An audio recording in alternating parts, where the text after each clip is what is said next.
Hello, everybody, and welcome back to the Star Wars Expanded Universe, now redone by Disney, or Lucasfilm, whichever way you slice it.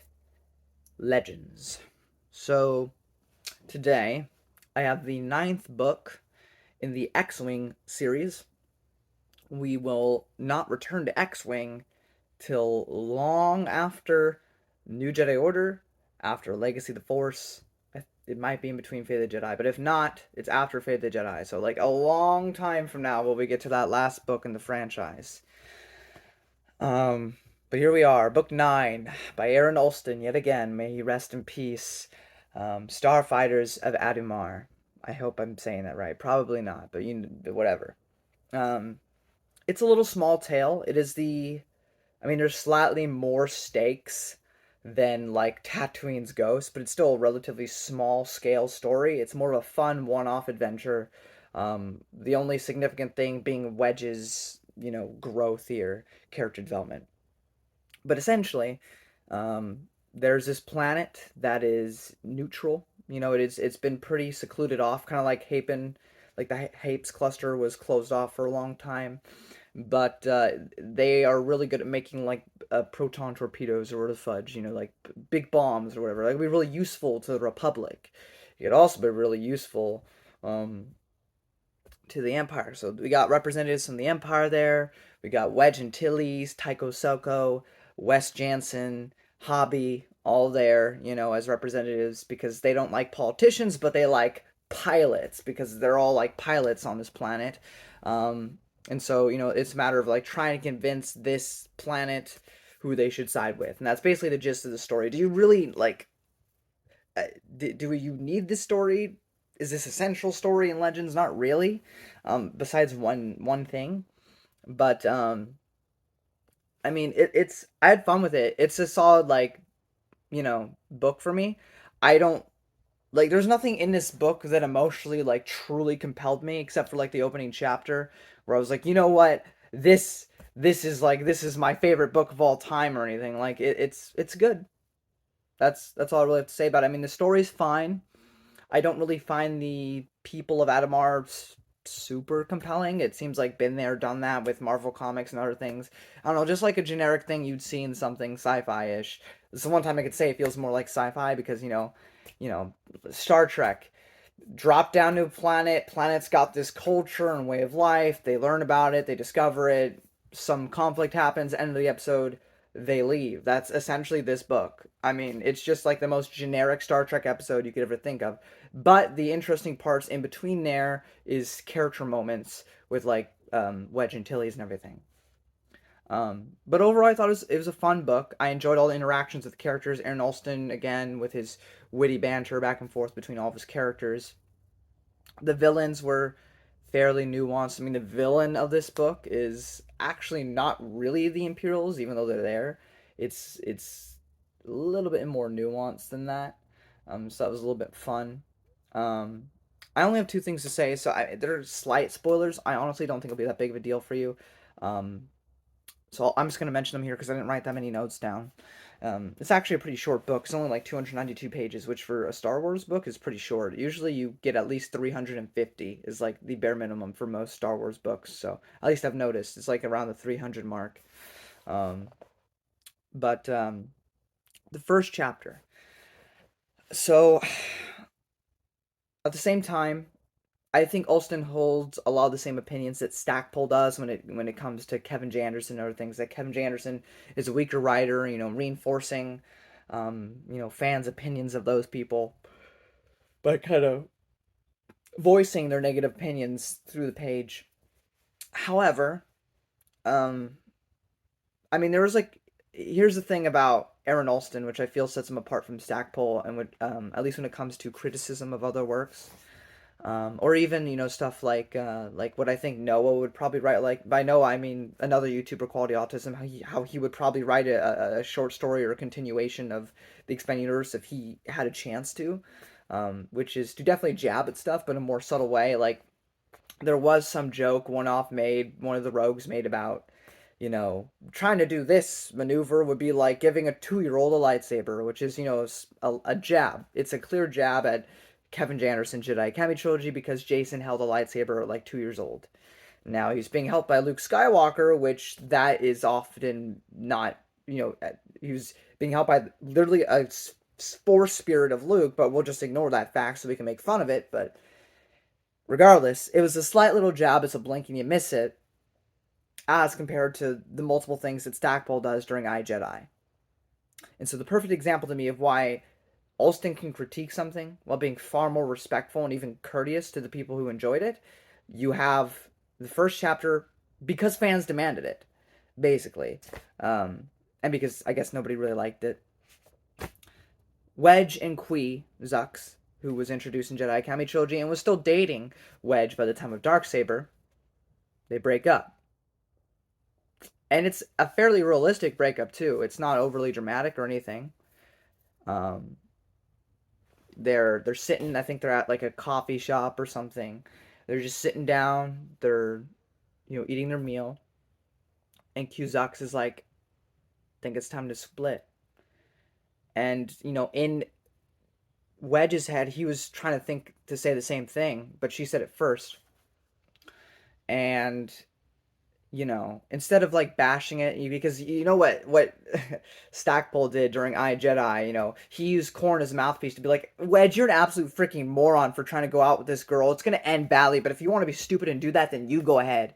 Paraphrasing, that's essentially what he said, because it's just Stackpole speaking the fans' hatred and his hatred through a character, and it felt like really forced and like just like beating fans into submission who happen to like it. And I can't fully express it, but the way he writes the scene, she's like, I did love you, and I know you loved me, and we loved each other for a time, but, Kip made me lose my memory. I was essentially a fish out of water with no guidance, and you were there. You were there for me. You helped me when I had no guidance. Um, I'll always thank you for that. And Wedge talks about, he talks about all the ways that she's helped him, and he even, he admitted to the fact that he planned on doing the same thing, like having a similar speech. And she thanked him for being honest about that, because it could have been so easy to make it just be completely on her side. Um, and just keep your mouth shut since she did it for you. But he was honest. And I don't know, it was just a really real and honest little scene, and it was done with enough compassion to where I felt like even if you were a fan of Cusack's and Wedge together, you could be content with that parting.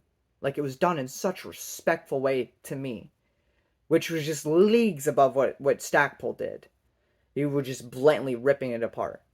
And I just prefer how Alston handled it. He may hate the relationship completely, that's fine, but he still did a better job than I think Stackpole did when it came to critiquing stuff like that.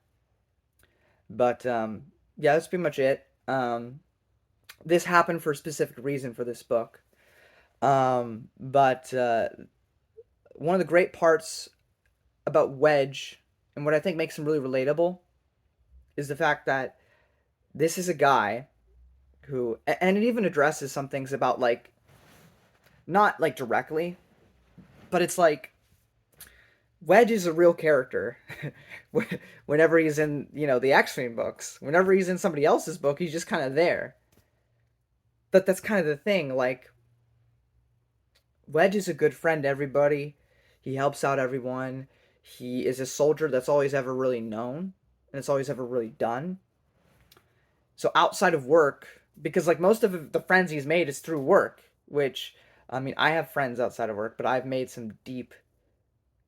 probably made one of my deepest relationships ever without it being romantic, ever, through work. And like, Wedge has become friends with Luke and Han and Leia and Ayala and Corrin and Myrax and all these other people, but it's all kind of through the lens of his work. And so if he stops working for, the Republic, if he just retires, what life does he have to go to? He's like 30 something years old. He's still not married. He just got into a breakup with somebody. all of his friends are in his workplace, so if he stops working, they're going to keep doing important stuff. He's just going to be there with nothing to do. He's a very lonely character, which is why he's kind of just like that guy that helps whenever it's a story not focused on him, you know. But it's nice to see that from him, and since he's a guy that always follows orders and always has been a part of the Republic, even when it was the rebellion, you know, there becomes a dilemma here where he's not sure if information is actually going to the top, and he's being given orders to do stuff that he morally does not agree with. So does he do his duty and go through with it, or risk losing his entire job and basically his entire life, ignore my dog, to be fricked over because he refuses to do something that he's being commanded to do? And so all that to say that I thought that was really good. It was a really good section of the book. I mean, it's kind of throughout the book, but I thought that was a great like thing for his character. Um, and then the last thing of this book. I mean, the whole reason the first chapter even exists is so that Ayala, who was Corin's partner back during his days of Corsac, um, that they could fall in love. That they've already kind of had a good relationship. So I don't mind how fast they kind of say "I love you" in here, even though it's still like you just initiated this romance and now I love. Um, but I mean, to be fair, they've known each other for a long time, so um, it's not unwarranted, I should say. And I like Ayala enough. I don't particularly love the relationship either. I don't know. It's not the greatest thing in Star Wars, not the greatest relationship, but it's serviceable. And I guess people prefer that over Cusack's, so there you have it. Cusack should have ended up with somebody that should have ended up with Gent, because Gent, or whatever fudge you say his name, he's just as weird as her. Would have been great, but we didn't get that, so it is what it is. Also, Ghostfish, if you're in the comments, I know you told me that, and I totally agree with you about that ship. Um, but yeah, it was overall a really fun book. It's not, I mean, as much as the plot as I described, it's not a super deep plot. It's a lot of fun side stuff, like them hanging out and eating and joking around, and kind of like Republic Commando where they kind of just sit around a lot, but it's fun to listen to. So you're like, that's fine. Um, but yeah, that's pretty much my thoughts. I would say it's a pretty good book. I would not say it's a great book though, by any means. It's not really epic enough to be great, and it's not written horribly at all. It's written really well. So I'm left with this like I don't feel enough emotions to rank it as like this great piece of work, but I also know that I know intellectually it's written really well. So I'm just gonna say it's a good read. But definitely don't read it if you haven't like read the other X-Wing book.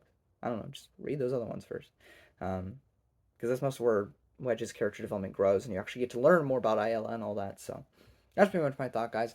Thank you all so much for watching. Enjoy this video. Give it a thumbs up. Up next, we shall have a short story by Barbara Hamley, and then, God help me, Planet of Twilight by Barbara Hamley. God save my soul. Next time. May the Force be with you.